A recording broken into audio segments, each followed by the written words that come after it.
Welcome back to Bean Talk. We're in a little bit of a different setting today. We're in front of a beautiful coffee machine. And Benjamin, you are going to show us latte art today. Yes, of course, I will try to. And I will show you the three main pouring techniques in latte art. So first we will start with the heart, then we go to the Rosetta, and finally we do the Tulip. Okay, you are quite an expert with latte art. You competed in latte art championships 7 times, I think. Yeah. That's pretty cool, and you won 4 times in Austria. That's true. Congratulations. Thank you. So you are definitely the right person to show us latte art. Let's get started. First of all, you need the perfect milk foam. When the milk is not correctly foamed, it's very difficult, or sometimes it's impossible to do latte art. Not correctly foamed means too liquid, too firm? Yeah, so too much bubbles, too liquid. So you have to know in advance what you want to pour. Okay. So you foam the milk correctly. So there are different, ideally, there Yeah. are different milk foams for the different motifs that you can do. That's true. Okay. That's true. Should we start with the heart? Yeah. Okay. Let's go. Okay, so you foamed the milk, Yes. and this is the ideal milk foam. Yeah. So for the heart, you can use foam that it's a little bit more liquid or not, so it's not so important. But what you always have to look is that the milk is silky and shiny, like this. Yeah. It is very shiny. Can you see? It's beautiful. It looks like a cloud. You should not have much bubbles. Okay.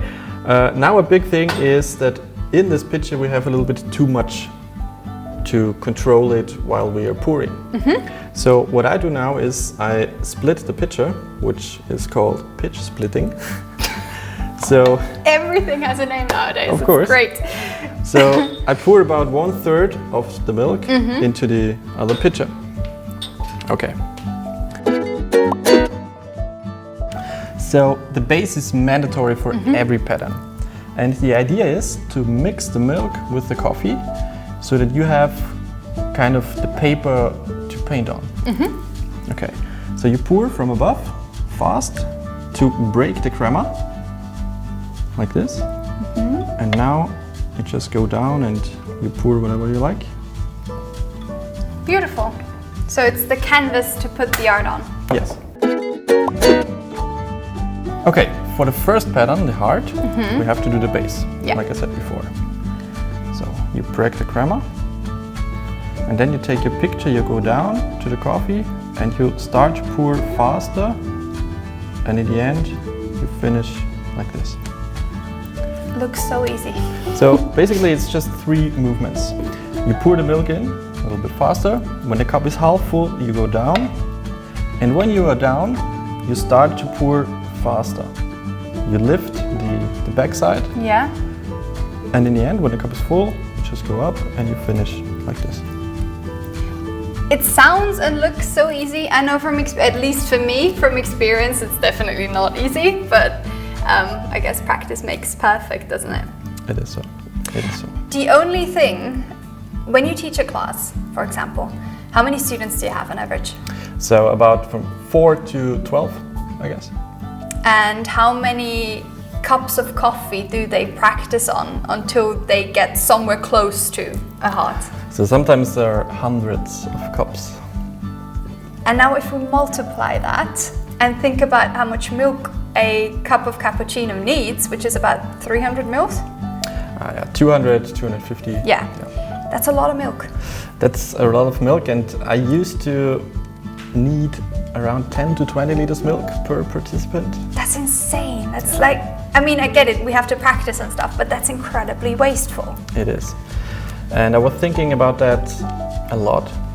And I was searching for a solution, and now I found a solution. It's a protein solution from Canada, which is called BCB.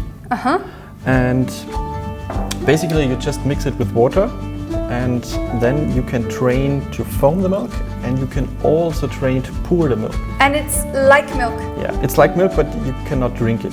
Yeah, so we can't drink that now. It's just a practice. Yeah. And it costs more or less the same like milk, a little bit less. But yeah, it's not a... You don't have to waste. How long does that bottle last you? So this small bottle is from around 10 to 15 liters milk. Okay, so you need one of those bottles per participant per course on average. Yeah.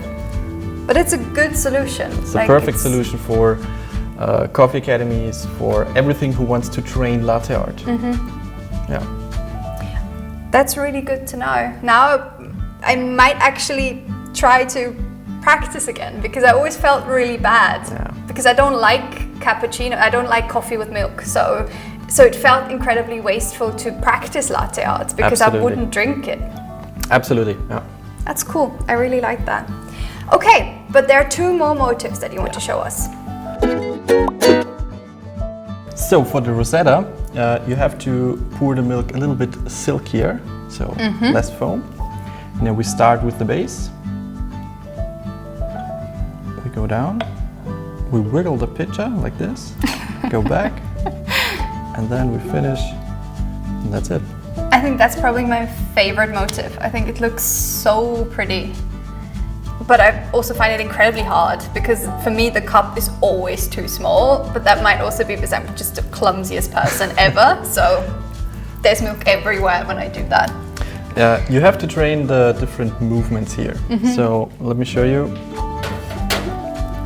First, you have to tilt, or you should tilt the cup, because when you tilt the cup, you're able to get deeper into it with the pitcher. Yeah, but see, that's where the trouble starts with me. If I tilt the cup, I automatically spill the coffee.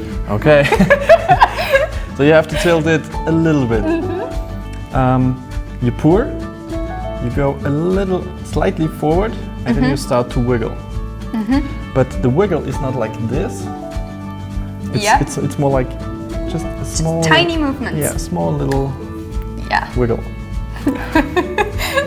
You go deep, you wiggle, you go back, up, and finish.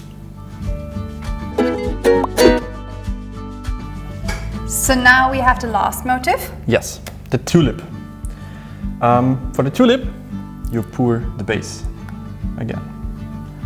You go down with the pitcher, and you start to make like a heart, but you stop. And then you push some more hearts into it, and in the end, you finish with a heart. Honestly, really beautiful.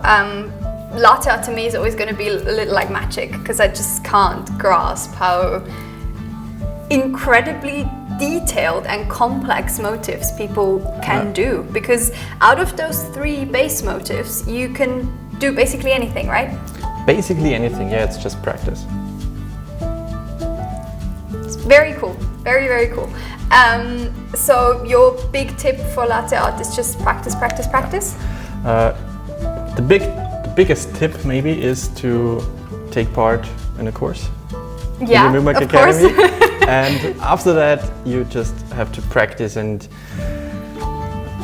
Not be clumsy. It sounds a little bit weird, but never give up. Yeah, I gave up like on course 2 or something, because but I must be like one of the worst students you've ever had, because I spilled everything everywhere, so I'm just, That's true. But if you want your cappuccino to look like in a coffee shop, go home and practice every morning, and then one day, if you're not terribly clumsy, you might actually do a heart or a Rosetta or a Tulip or something more advanced. Thank you for teaching us the basic latte art motifs. I'm sure we'll see you around again in the studio for another show. I hope so. To all of you lovely people, have a wonderful rest of the week. Practice your latte art, drink loads of great coffee, and we'll see you next week for another show. Bye! Bye.